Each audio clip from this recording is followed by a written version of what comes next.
Hi, I'm Dr. Mary Barbera, autism mom and board-certified behavior analyst. It's been almost 2 decades since my firstborn son Lucas started showing signs of autism at the age of 21 months.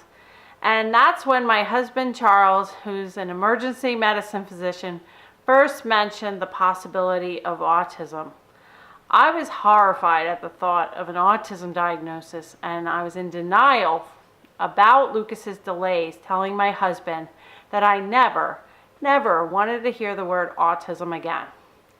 Lucas was eventually diagnosed with autism, and I went on to become a BCBA, and a decade ago wrote my best-selling book, The Verbal Behavior Approach. I also earned a PhD and created 2 online courses for professionals and gung-ho parents, which has already reached several hundred participants from over 40 countries. Since telling my husband I never wanted to hear the word autism again almost 2 decades ago, it is somewhat ironic that I now see, say, type, and read the word autism hundreds, if not thousands of times each day. Because I'm so entrenched in the autism field as both a parent and professional, the one autism term that I come across almost every day is nonverbal, and every time I hear it, I kind of cringe.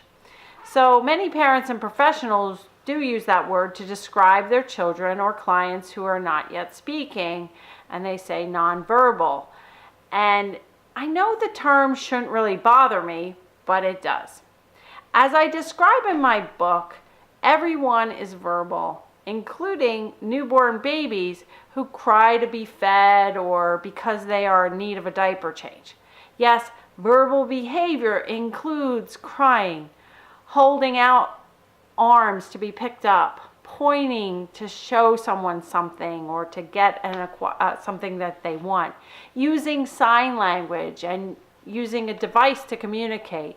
So when parents or professionals describe children as nonverbal, it's just not accurate. All children and adults are verbal, even those who do not yet speak. And most children with autism who don't speak and do not have good augmentative communication systems in place, such as sign language to help them communicate, do exhibit major problem behaviors that complicate programming. You see, according to Dr. Mark Sundberg, over 95% of all problem behaviors are caused by a child not being able to make requests or get their needs and wants met.